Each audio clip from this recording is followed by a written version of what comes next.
नमस्कार। कल भाजपा की केंद्र सरकार ने सीए लागू करने का नोटिफिकेशन जारी किया है।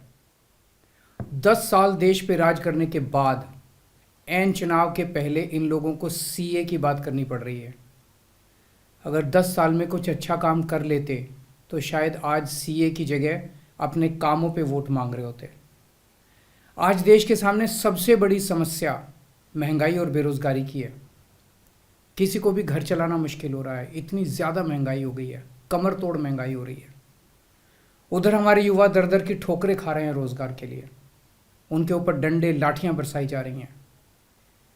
ऐसे में सरकार बेरोजगारी और महंगाई का समाधान ढूंढने की बजाय सीए की बात कर रही है, तो ये बड़े दुख की बात है। ये सीए आखिर है क्या? बीजेपी की केंद्र सरकार का कहना है कि 3 देश, बांग्लादेश, पाकिस्तान और अफगानिस्तान, इन 3 देशों के अल्पसंख्यक जो हैं वो अगर भारत की नागरिकता लेना चाहें तो उन्हें भारत की नागरिकता दे दी जाएगी। इसका मतलब बड़ी संख्या में यहाँ से अल्पसंख्यकों को हमारे देश में लाया जाएगा, उनको रोज़गार दिए जाएंगे, उनके लिए घर बनाए जाएंगे, उनको यहाँ बसाया जाएगा। अजीब बात है ना। बीजेपी की केंद्र सरकार से हमारे बच्चों को रोजगार दिए नहीं जा रहे, पाकिस्तान से लोगों को लाके उनके बच्चों को रोजगार देना चाहते हैं। हमारे लोगों के पास तो घर नहीं है, भारत के तो ढेरों लोग बेघर हैं, लेकिन बीजेपी वाले पाकिस्तान से लोगों को लाके उन्हें भारत में बसाना चाहते हैं, उनको घर देना चाहते हैं। हमारे रोजगार उनके बच्चों को देना चाहते हैं, हमारे हक के घर उनमें पाकिस्तानियों को बसाना चाहते हैं। भारत सरकार का जो सरकारी पैसा हमारे परिवार और देश के विकास पे खर्च होना चाहिए, वो पैसा पाकिस्तानियों को भारत में बसाने पे खर्च किया जाएगा। इन 3 देशों में लगभग 2.5 से 3 करोड़ अल्पसंख्यक हैं। ये तीनों बहुत गरीब देश हैं। जैसे ही भारत के दरवाजे खुलेंगे, इन 3 देशों से भारी भीड़ हमारे भारत में आ जाएगी। अगर इन 2.5-3 करोड़ में से 1.5 करोड़ लोग भी भारत आ गए तो कौन देगा इनको रोजगार? कहाँ बसाओगे इनको? बीजेपी वाले अपने घर में बसाएंगे क्या इनको? इनके अपने घर में रखेंगे क्या इनको? बीजेपी वाले देंगे क्या इनको रोजगार? कौन देगा इनको रोजगार? तो प्रश्न उठता है कि बीजेपी ऐसा क्यों कर रही है। कई लोगों से मैंने बात की, कुछ लोगों का कहना है कि ये पूरा का पूरा खेल वोट बैंक बनाने की गंदी राजनीति है। इन तीनों देशों से 1.5-2 करोड़ लोगों को अगर भारत ले आया गया और उनको चुन चुन के इस तरह से देश के अलग अलग भागों में बसाया गया, जिससे जहां जहां बीजेपी के वोट कम हैं वहां झुग्गियां डाल के अगर इन लोगों को वहां बसाया गया तो वहां बीजेपी का एक पक्का वोट बैंक तैयार हो जाएगा, बीजेपी के वोट बढ़ जाएंगे। और आने वाले इस चुनाव में तो नहीं, आने वाले भविष्य के चुनाव में बीजेपी को इससे बहुत बड़ा चुनावी फायदा मिल सकता है, ऐसा कुछ लोगों का कहना है। मुझे नहीं पता ये सच है कि गलत, लेकिन सबसे बड़ा प्रश्न है कि बीजेपी ये क्यों कर रही है। एक तरफ बीजेपी की हरियाणा सरकार हरियाणा के बच्चों को रोजगार देने में असमर्थ है। रोजगार के लिए हरियाणा सरकार अपने बच्चों को इजराइल भेज रही है। इजराइल में हम सब जानते हैं कि युद्ध चल रहा है, हमारे बच्चों को युद्ध में धकेला जा रहा है। अपने बच्चों को तो रोजगार है नहीं और पाकिस्तानियों को भारत लाके उनके बच्चों को रोजगार देना चाहते हो। मेरी तो ये बात बिल्कुल समझ से परे है। बीजेपी वाले पूरी दुनिया से बिल्कुल उल्टा चल रहे हैं। पूरी दुनिया में कोई भी देश अपने पड़ोसी देशों के गरीबों को अपने घर नहीं लाना चाहता।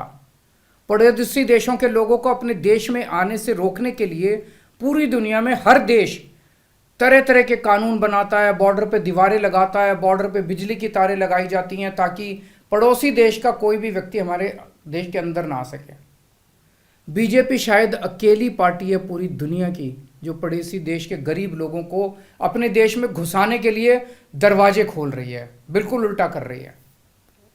एक और बात है सोचने की, पिछले 10 सालों में 11 लाख से ज्यादा भारत के बड़े बड़े अमीर उद्योगपति और व्यापारी भारत छोड़ के चले गए।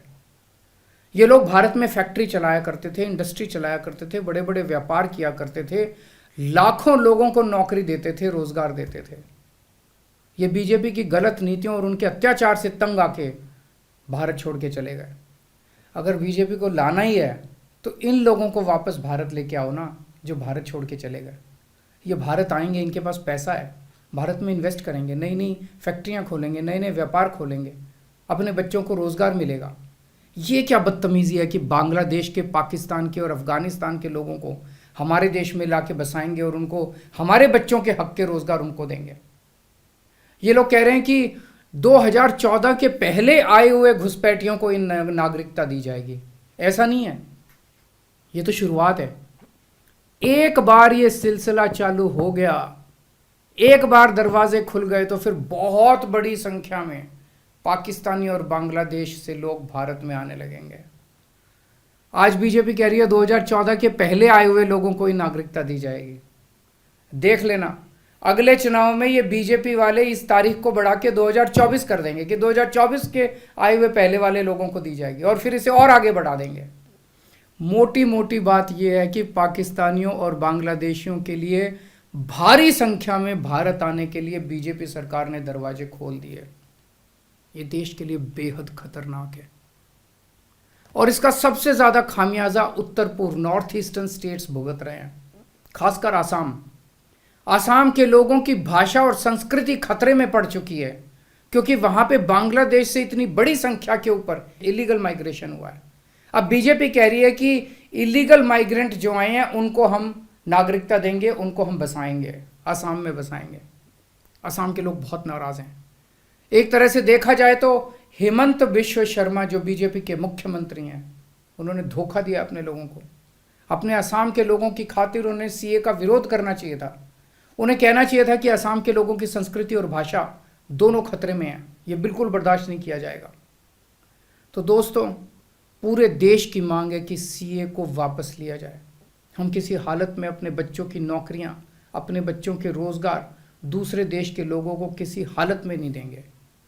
और अगर बीजेपी नहीं मानती तो इसको वापस नहीं लेती, तो इस चुनाव के अंदर बीजेपी के खिलाफ वोट करके आप अपना गुस्सा जाहिर कीजिए। नमस्कार। Stay ahead with our cutting-edge news app. Instantly access the latest shorts in just 1 minute and breaking news in just 50 words. Download now for a smarter, faster news experience.